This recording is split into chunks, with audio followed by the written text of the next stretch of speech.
Ang bibeng bebe. May alagang bibe si Bebe. Mataba at malusog ang bibeng bebe. Lagi niya itong binibigyan ng butil ng mais at palay. Lagi itong busog, kaya naman masipag mangitlog. Kumuha si Bebe ng itlog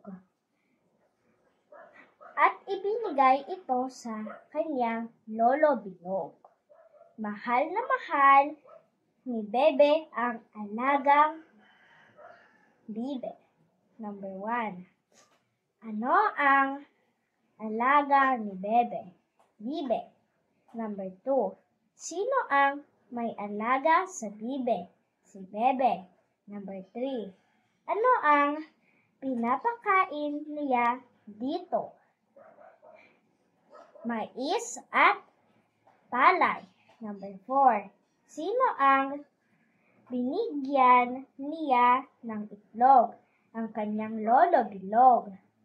Ano ang katangian ng alagang bibe? Masipag mangitlog.